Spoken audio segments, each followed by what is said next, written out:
When I Should Be So Lucky hit #1 on the British singles charts back in 1988, no one was more dumbfounded by her overnight success than Kylie Minogue herself. Her path to pop glory had begun by chance just 1 year earlier, when she and some of her Neighbours co-stars sang together at a charity benefit in Melbourne. When the audience cried out for more, Kylie suggested a sing-along to the locomotion.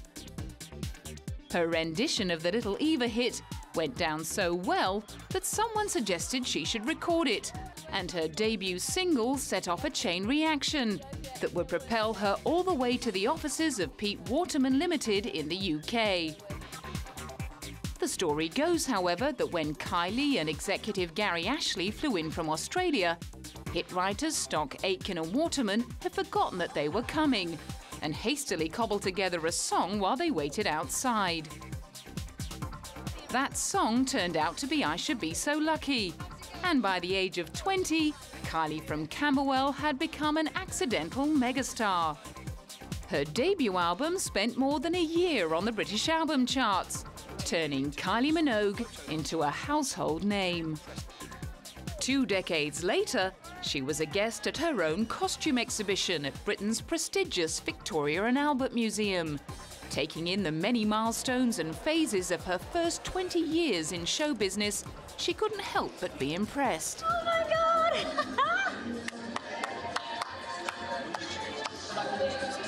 I've been busy.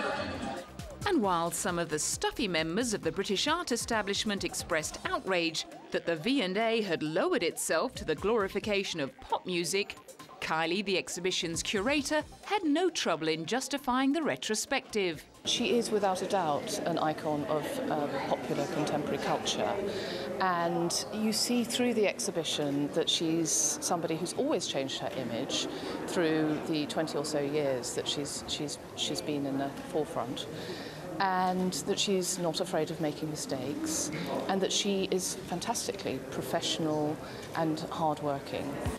The exhibition stretched memories all the way back to the image that brought Kylie to fame in the mid-80s, as Charlene the mechanic in Neighbours. When her singing career took off in 1988, she ditched the overalls and left the show, along with her on- and off-screen partner Jason Donovan. The sugary pop songs, muslin dresses, curly hair and girly videos of her early pop career neatly extended the girl-next-door image she'd crafted on Neighbours. Her real-life romance with Jason also helped keep the spirit of Charlene alive. As well as recording the #1 duet Especially For You, Kylie and Jason sang together on the 1989 version of the Band-Aid single, Do They Know It's Christmas? Always friendly with the press and her fans, Smiley Kylie became a favourite on daytime children's shows. But even at the tender age of 21, she was showing signs of a serious side. Apparently, Ethiopia is in a worse state this year than it was last year, so everyone's getting together to help, so it's very worthwhile. Yeah. She also showed an early appreciation of the team supporting her as an artist. People forget that everyone inside the building, the TV crews, just everyone involved is putting in their time and willing to help, which is great. And I was yet to do my That appreciation of support and collaboration was to take on increasing significance as she began to test her wings. And back in 1989, she needed all the help she could get in the next stage of her metamorphosis from sugar-coated teen queen to sexy siren. Her poorly received role in the film The Delinquents may have added a little raunch to her image, but it was her next romance with sultry INXS frontman Michael Hutchence that really made the difference.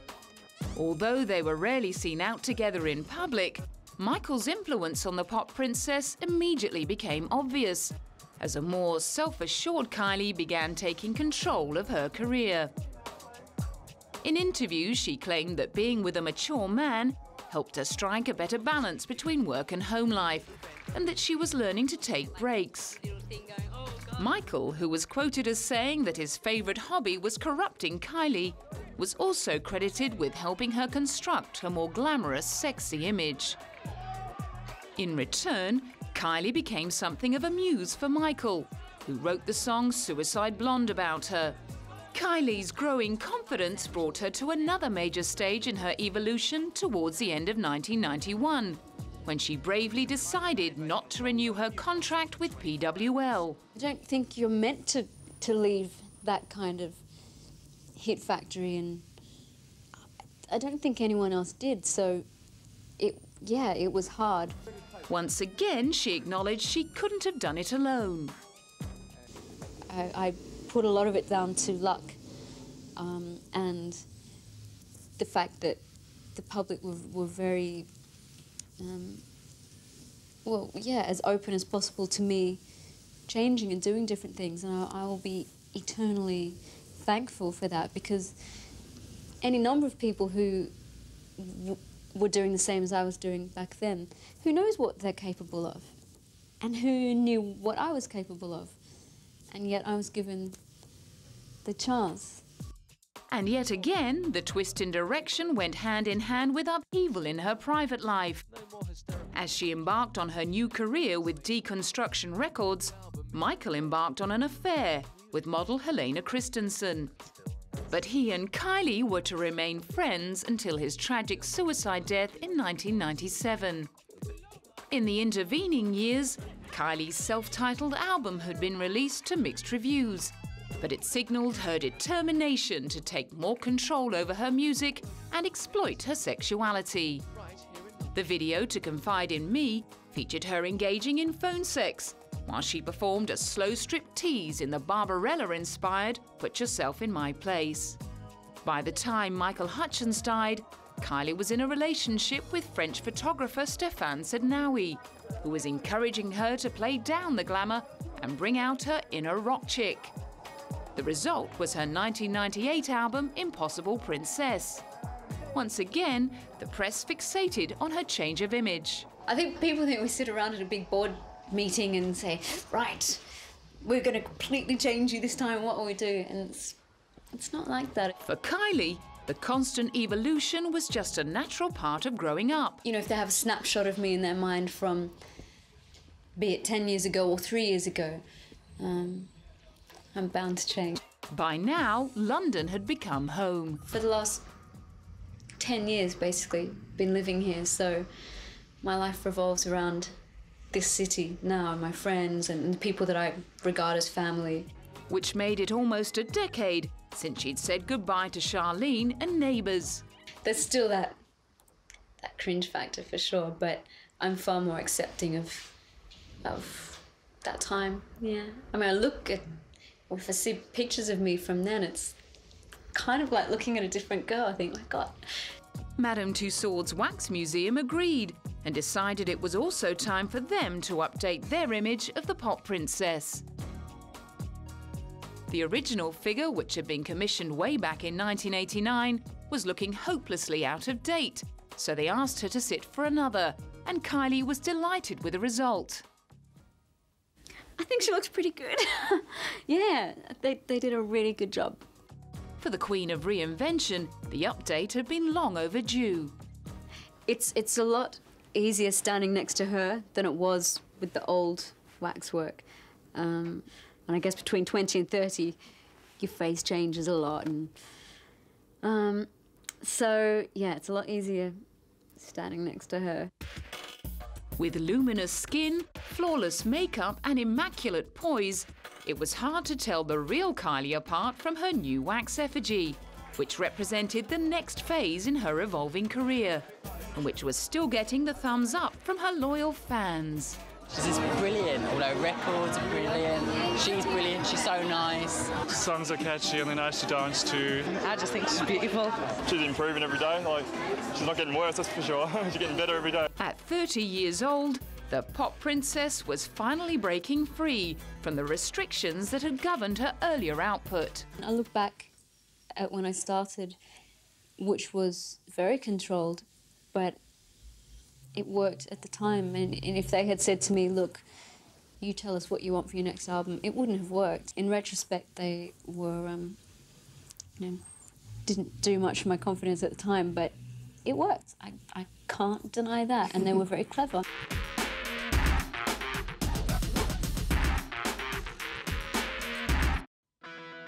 6 years after leaving Stockaitken and Waterman, Kylie from Camberwell was giving herself permission to experiment with different styles and develop her songwriting. I was literally writing anything I felt on any given day, and then it would become a song. And just trying to find an honesty with that and not have to be what I've been before or what people would perceive me as being, or even what I knew. Going out on a limb and abandoning herself to the creative process took her into uncharted territory. I've found that I've done a lot on this album that is surprising to myself, even. I mean, I hear things back and think, God, I never thought that I would sound like that or that I would be capable of writing that song. She wasn't the only one who was surprised by her new sound. Billboard magazine called the album stunning. However, UK's Music Week declared that Kylie's vocals had taken on a stroppy edge, but were not strong enough to do much. Impossible Princess became the lowest-selling album of her career, and she was forced to re-evaluate her strengths. I learned a bit of a lesson in the last couple of years about what I do best. I started out doing pop, and I think that's definitely what I'm going to do next. Her no-holds-barred exercise in pushing the boundaries had taught her that even she had her limits. I think she's moved on from the soap star image, but it'll always be there to haunt her. Having accepted that she could take the girl out of Neighbours, but would never fully escape Charlene, she wasted no time in bouncing back. In April 1999, she signed a new deal with Parlophone Records, and by the year 2000, her nod to 70s disco was soaring up the charts. Light Years went on to sell 2 million copies worldwide, and New Musical Express wrote, Kylie's capacity for reinvention is staggering, and declared the album sheer joy. Its debut single, Spinning Around, delivered her first #1 single in the UK for 10 years. The pop princess was back, bigger than ever, and to prove it, she sang one of the album's singles on a night like this to an audience of 2.1 billion viewers at the closing ceremony of the Sydney Olympics. Despite the enormity of the occasion, she didn't let nerves get the better of her. I don't think I'll ever do anything bigger than the Olympics. That doesn't cross my mind. Once you're doing it, you just try and get it right for the people who are there. Meanwhile, she'd started up a new relationship with model James Gooding, who was 7 years her junior. The latest incarnation of Kylie was all about sex and sophistication, and it was working like a charm. Her 2001 album, Fever, mixed the disco feel of Light Years with the sounds of 80s electro-pop. I feel with this album, it's the most cohesive project I've done, musically, visually. The amount of Kylie, I suppose, that's in it. It just all seemed to work. It was really easy to record. Barely had the album been finished, then she was thinking about her next move. I have had a growing desire in the past couple of years to get back into acting. I think I must have recovered from the really bad movies that I did enough to think, okay, I think I can go in and do something that I can be proud of. However, she had to put thoughts of a return to acting on hold when, after 14 years of knocking on America's door, she was finally welcomed with open arms on the back of the lead single, Can't Get You Out of My Head, which reached #1 on the dance club charts. She was swamped at record store signings on her promotional tour and displayed the same approachability and friendliness towards the fans and press that had characterised her public appearances from the start. And she'd lost none of her girl-next-door humility. For many years, I've just thought, well, the States is a place I'm not going to work. I'll just come for vacations, and I was quite content with that. But I did always give myself a kind of an escape clause, and I said that if you know, by miracle, if I ever had a song that started to take off, then I would come and follow it up. At the age of 34, when most pop stars are thinking about retiring, Kylie was just hitting her stride, and Madame Tussauds was busily moulding another waxwork in an attempt to keep up. But this time, the museum's interpretation of Kylie's current incarnation didn't quite match her own. Apparently, Kylie had agreed to let the museum create the model from a photo in which she'd posed on all fours. However, the photo had been taken from the front, which had gone some way towards preserving her modesty. When she saw the picture of the side-on waxwork wearing the micro-mini and thigh-high boots in a daily paper, she was instantly dismayed. But by then, it was too late. Still, her guest appearance in the West End in the Play What I Wrote about British comedians Morecambe and Wise would have been a timely distraction. Well used to the adoration of fawning fans, she came over all bashful when fielding compliments after the show from Prince Charles. Well, with these guys, something like that, yeah. Scooping more awards than ever before, not only was she being recognised by the usual roll call of mainstream pop honours like the Brit Awards and Smash Hits, she was also earning accolades from the more serious music journalists over at NME, who'd previously dismissed Kylie as a pop lightweight. For readers of NME to have taken note of what I'm doing and to like it and to bother to vote is amazing. But no matter how many goals she was kicking with her career, reporters were still obsessed with her private life and the question of whether she would ever get married. I was asked, you know, do you think you'll ever get married? And I said, I'm so exasperated with the question. I said, yeah, meaning yes, one day there is a possibility. The possibility of an imminent trip down the aisle evaporated when James was caught having an affair with fellow model Sophie Dahl and admitted in the press that he cheated on Kylie on numerous occasions. In an interview with a Sunday tabloid, he accused the pop princess of being a self-obsessed control freak who would end up a lonely spinster. Kylie later admitted that she felt betrayed by her ex, whose violent mood swings and drug-taking, not to mention his infidelity, had forced her to leave him. While James was doing his dirty laundry in the press, Kylie was airing her new underwear at the London launch of her Love Kylie range, proving that there had perhaps been some merit to her ex's claim that she was a bit of a control freak. Whole Proof, which is a manufacturing company in Australia, asked me if I would like to be the face of another one of their ranges. And I said, well, no, frankly, but I would like my own range, which stems from just a genuine love of lingerie. Her skimpy briefs and sexy bras sold like hotcakes across Australia and the UK and cemented Kylie's knack for tapping into trends and staying in touch with the tastes of the public. Of course, however, she wasn't about to take all the credit for that herself. We definitely are eager to get feedback, so I'm always hassling my friends. I'll happily give you lots of lingerie, but the deal is you have to tell me honestly what you think, what fits, what doesn't fit, what you would like to see in the range. As Kylie has always acknowledged, the job of keeping her at the top of her game has been a hugely collaborative effort. Unlike many of her more fickle peers, she has stuck with the same manager, Terry Blamey, since the start of her singing career back in 1987. Her accountant, Father Ron, is her financial advisor. Her mother, Carol, helps with quick changes when she's on tour. And her stylist, William Baker, has been the genius behind her reinvention since 1994. Kylie has been quoted as saying, "I try to work with the best people I can and take from them what I can.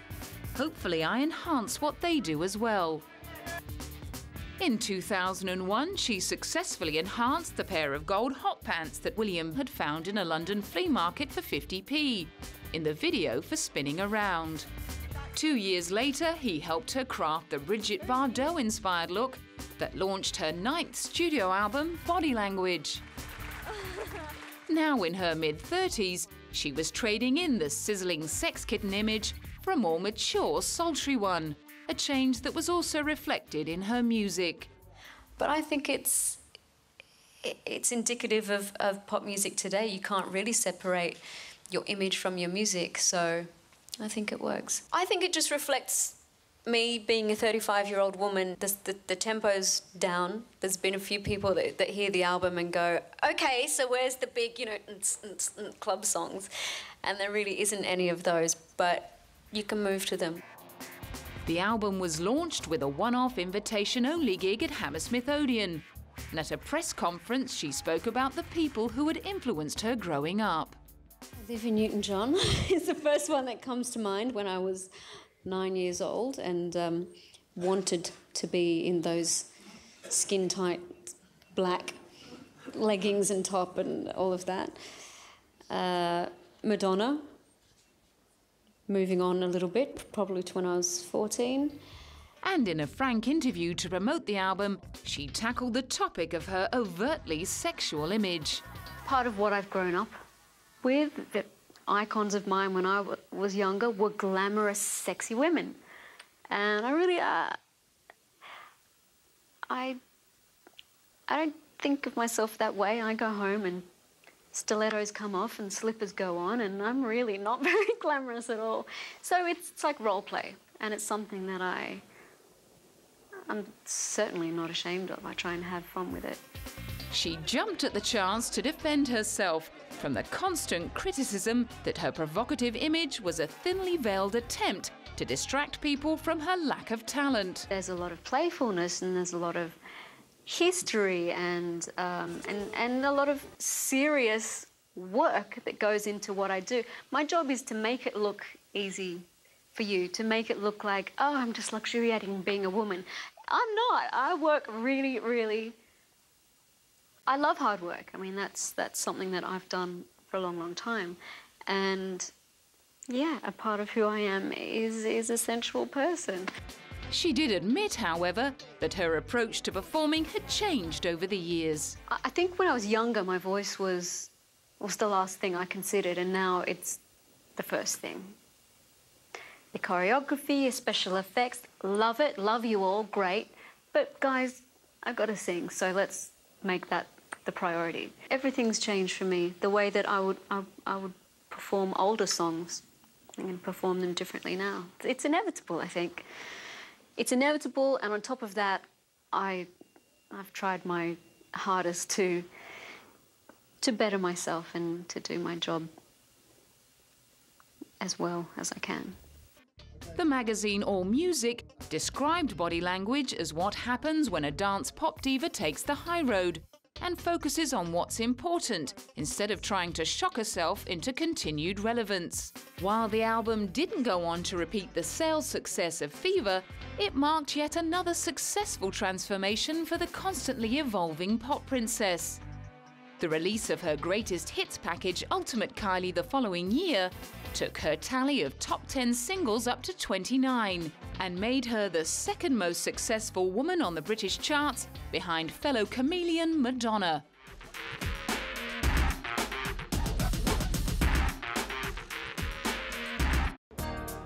As commentators tried to make sense of Kylie's continued success, some put it down to her unique ability to combine the seemingly opposing characteristics of the seductive temptress and the girl next door.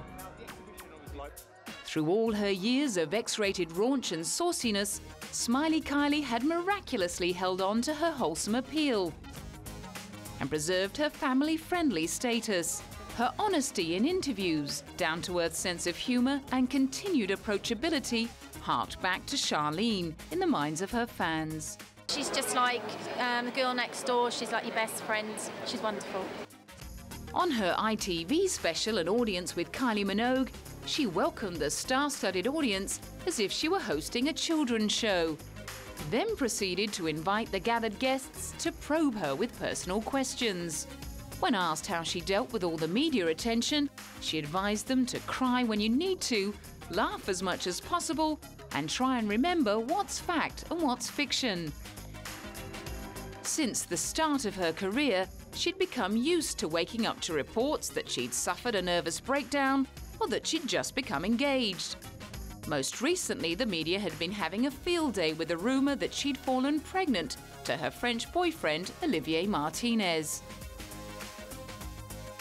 In fact, wide-of-the-mark reports surrounding Kylie's private life had become so commonplace that when the news broke that she'd been diagnosed with breast cancer in May 2005, it was met with skepticism. Nobody was willing to believe that little Kylie had been struck down by such a life-threatening disease at just 37 years of age. As the news sank in, it stunned her peers and fans alike, especially at home in Australia. Shock and devastation. I dearly love her and I have great respect. I guess I was shocked because we don't think that people like Kylie Minogue, this big sensation, is going to be, open to a disease. I think it's kind of ridiculous that we have this attitude because, of course, cancer can target any person. It doesn't matter how famous you are or how intelligent or how good-looking. It doesn't matter. It's indiscriminative. So it was a bit of a shock, but then in that sense, she's a human being, so it doesn't really matter. Messages of support flooded in, and even Australia's Prime Minister John Howard was prompted to comment. Well, I think everybody feels shocked and saddened. A young woman, Kylie Minogue, any young woman of that age, to be diagnosed with that condition, it does send a shudder through you. She's, an Australian icon, and she's represents Australia all over the world, so I'm sure that she's a bit of, one of Australia's golden girls, so I think everybody would be wishing her well. One person who understood exactly what she was going through was her childhood icon, Olivia Newton-John, who'd been through her own battle with breast cancer and urged the press and public to give Kylie the time and space she needed to recover in private. As Kylie retreated to her parents' home in Melbourne, her sister Danny flew home to be by her side, and the job of keeping the world posted was left to her spokesman and former record company boss, Michael Gudinski. I'm not privy to be discussing those details, but she'll go into treatment immediately, and obviously there'll be more news in a short period of time, but our thoughts and everyone's thoughts are with her, and like I said, she's a pretty fit girl and a strong girl, and hopefully it is pretty early, and hopefully with the great doctors there are today that she'll be out there strutting her stuff before too long. She was forced to cancel the Australian leg of her showgirl tour and underwent surgery to remove the tumour later in May. She then headed to Paris for further treatment. After undergoing chemotherapy, photos of her sporting headscarves and a cropped hairdo made the rounds in various news bulletins and gossip magazines. Some of the photos were taken by Olivier, who was rumoured to have asked her to marry him. The same rumours claimed that Kylie had turned him down, fearing that his proposal may have been prompted by sympathy. This would have been too much to take for a woman who refused to feel sorry for herself. In October, she sent a message of support to cancer sufferers at a charity ball in London. Her sister Danny read out the message, which bore the words, "I'm currently a cancer patient. I aim to be a cancer survivor." This is only possible with the incredible work done by so many within the field: doctors, specialists, scientists, and volunteers.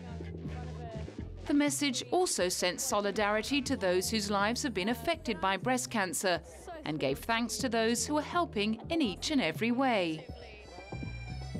Even while undergoing treatment, she was determined not to pass up on the opportunity to use her profile to promote awareness of cancer. It won her great admiration from breast cancer campaigners. Being breast aware, which is the message that she's giving out, is really important. 41,000 women are diagnosed with this disease every year in the UK. So being breast aware and recognising the signs and symptoms of breast cancer is really important. Proving that she was still very much looking to the future, she also found the energy to write her first children's book, The Showgirl Princess, and to begin work on the launch of her first perfume, in collaboration with Coty. In early 2006, reports began to emerge of her improving health, and in June, she appeared on stage unannounced at one of her sister Danny's concerts, to the hysterical delight of fans, one of whom managed to record the moment on his mobile phone camera. Absolutely shocked. Everybody was just like, "Oh my God, it's Kylie." The grainy footage wouldn't have won any awards for cinematography, but it was proof positive that the pop princess had taken her first steps towards a fairy tale comeback. The next month, she showed off her chic short hairdo as she worked her way to the front of a Chanel show in Paris. 2 months later, she was doing it for the kids at a packed-out London bookstore. Looking radiant, she was overjoyed to have finally fulfilled her father Ron's prophecy. My dad will love this. He's always said, one day you're going to write a children's book. I know that sounds impossible, but I remember that from being a child. The aim behind writing The Showgirl Princess was to give young girls an insight into her life and to instill them with the importance of self-belief and the value of friendship and teamwork. For those who queued for hours to meet her, she'd already become a huge role model. I think it's really amazing how strong she is, and she's looking as gorgeous as ever. I think she's really strong to actually come back with ARIA fans again. She's a good singer and I just kind of like her music and she's nice. I think everything I'm doing at the moment feels slightly monumental because I'm here and it's happening, so. However, it seemed as though she still hadn't learned to stop and smell the roses.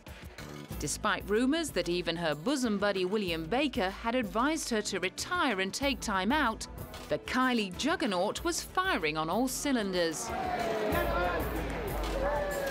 First up, she was hitting the catwalk at the Dolce & Gabbana fashion show. After that, she revealed that her favourite designers had been hard at work, coming up with more costumes ahead of the resumption of her interrupted showgirl tour, and Kylie was ready to roll. I'm thrilled to be here and to be with guys that I know and love, and to be creative again, to be inspired and dazzled by everything on that runway. So be careful, she's back. Yeah. Attenzione, attenzione. With her D&G costumes packed, she headed to Sydney. But instead of saving all her energy for her forthcoming stage shows, she cheekily squeezed in the launch of her perfume, Darling. It was so much fun to work on something that wasn't music, that was its own. We all worked really hard to create something that didn't look like an album cover, that had its own sense, its own space, and it was a lot of fun. Then it was down to the business of getting back on stage for her first concert since her illness. Ahead of the gig at the Sydney Entertainment Centre, her loyal fans were proving the depth of their devotion. Very excited to see Kylie. Fanatical fan. Yes. Crazy. I actually went to the last show in London that she did, and now I'm going to the first show after her illness, so it's quite exciting. The sellout extravaganza was declared nothing less than a triumph by the Sydney Morning Herald. And the fans were beside themselves. It was amazing. She's so beautiful. Kylie's my princess. Everything was better, and the costumes were better, and she was better, and I loved it. Thank you. It was amazing. Thank you very much. Awesome. That was awesome. That was brilliant. So awesome. So good to see you back, Kylie. We love you so much. And you look so great. Thank you. While her trademark flamboyant glamour and confident sexual posturing had sealed her as a camp favourite since the early days, her emotional and dramatic comeback in late 2006 made her truly deserving of the gay icon status she'd achieved. Although she'd once disputed the label, claiming there'd been no tragedy in her life, only tragic outfits, her triumph over adversity had put her on a par with classic tragic heroines like Marilyn Monroe and Judy Garland. The singer herself dates her evolution as a gay icon back to 1989, when the news media began their assault on her. Kylie believes that gay fans responded to her obvious distress and adopted the 5-foot singer as their mascot. She, in turn, has remained deeply loyal to them, performing at gay venues and events and openly supporting AIDS charities and gay rights causes.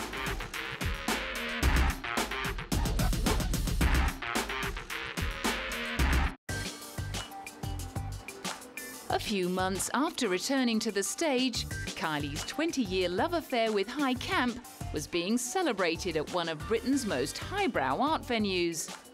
Coming together in all their glory at the Victoria and Albert Museum were the Voodoo Inferno dress, the leopard print catsuit, the pink Galliano corset, and the muslin cotton dress from I Should Be So Lucky, and some rather oily reminders of her time on Neighbours.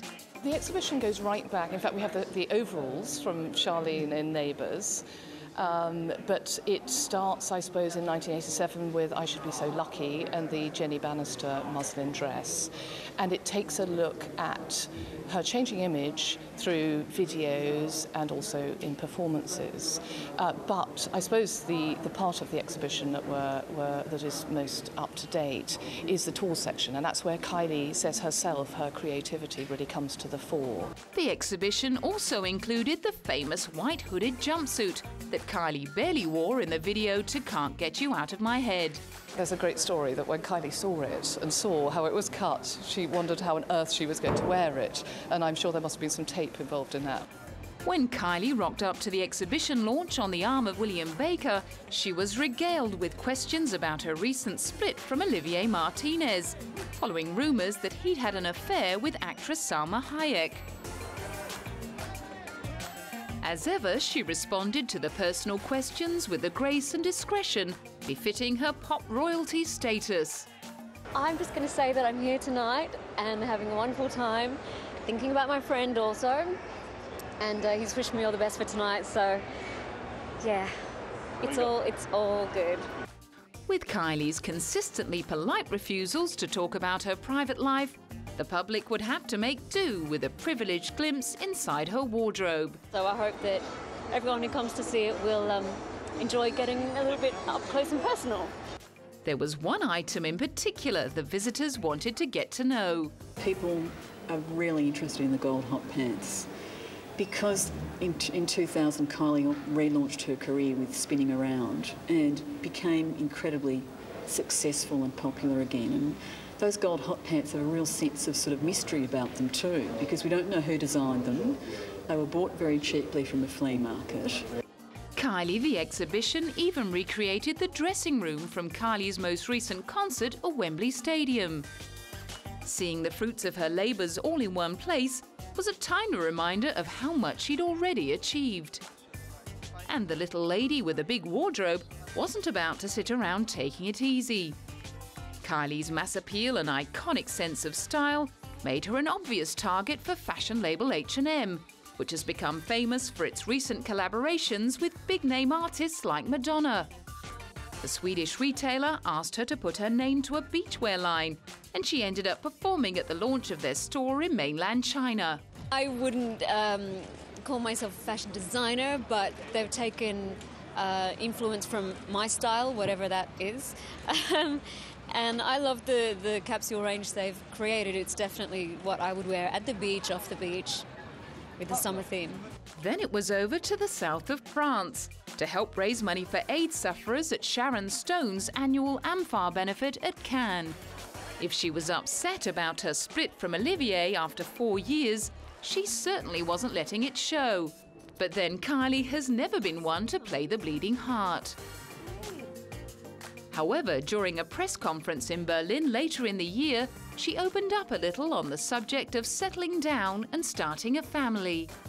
I'm asked a lot about that at the moment, and I can only say very generally that a family in the future would be wonderful.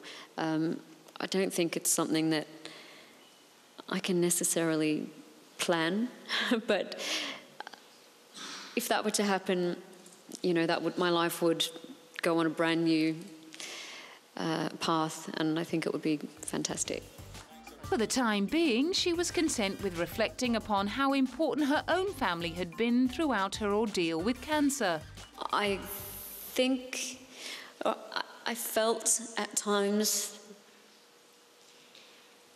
during that time that it was possibly harder for my family than it was for me. That feeling of helplessness, but their strength was really so incredible, and admirable. And I learned a lot more about my family and friends, you know, people who are close. At an awards do later that year, Danny was just happy to have her big sister back. It's been a long ordeal and one that I'm glad that's over. I just really want to look to the future and good, exciting times. She was there to present Kylie with the first Music Industry Trusts Award ever to go to a woman in its 16-year history. Surrounded by a long list of luminaries with whom she collaborated over her career, including Jake Shears from Scissor Sisters and 80s singer Kathy Dennis, who produced Fever, clearly she was out to have a good time. This is just such an enormous honour, and I really thank you from, I won't say the heart of my bottom, from the bottom of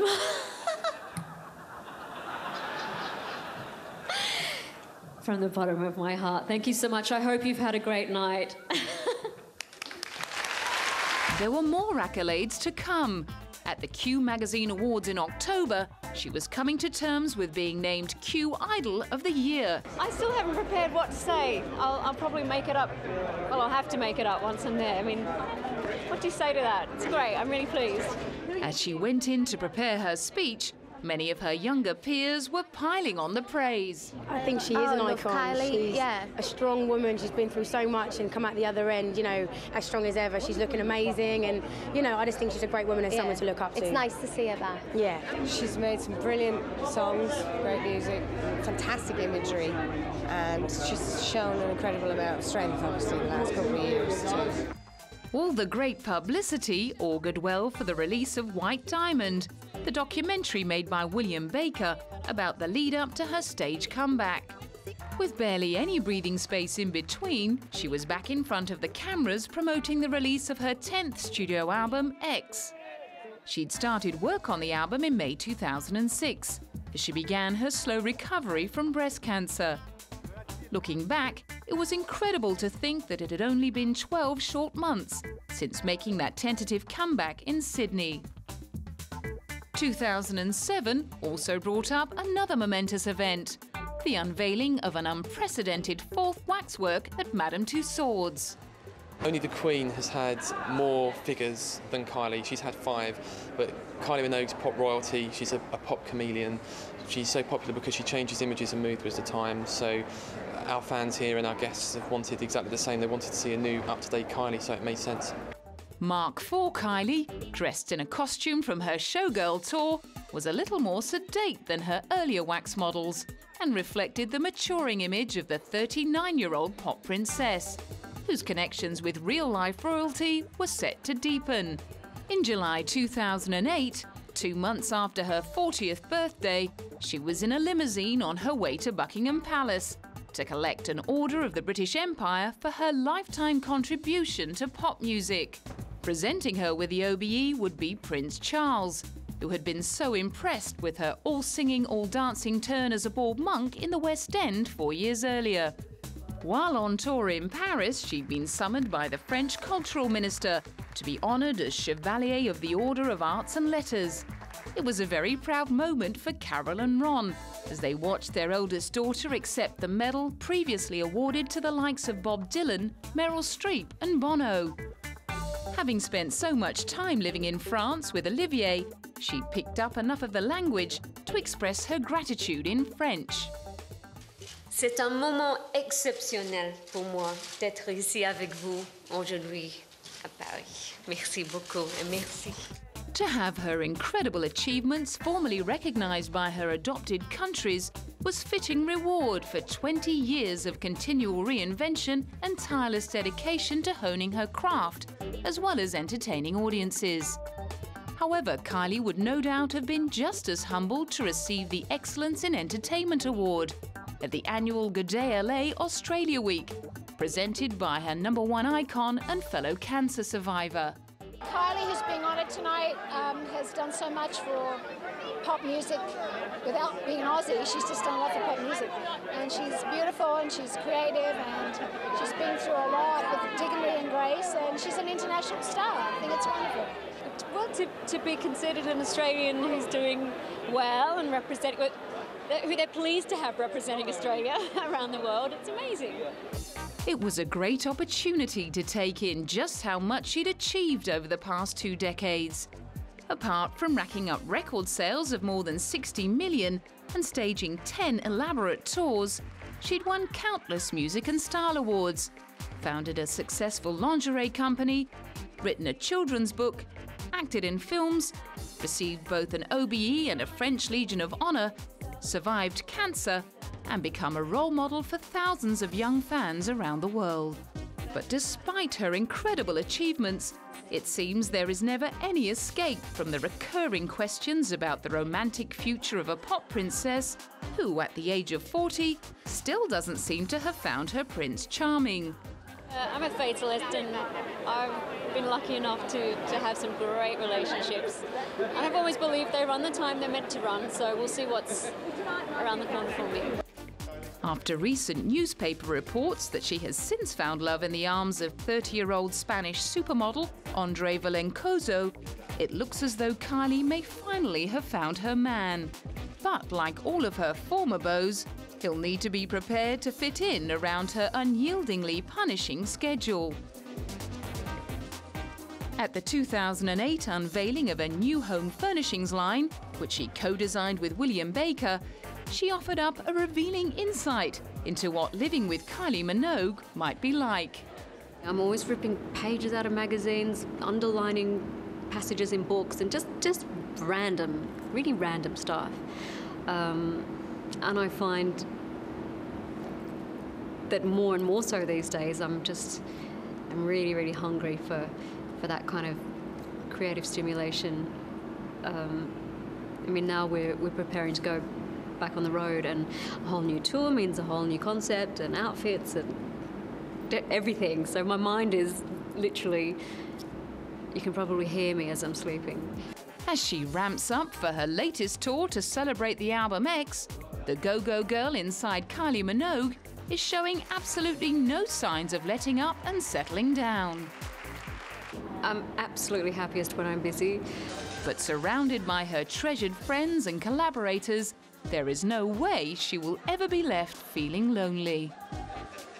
I really consider myself fortunate to have a job where there's so many creative elements and outlets, and I work with great teams, and I think the standard that I want or inspire is around, and that's, you know, I couldn't do it without these wonderful people.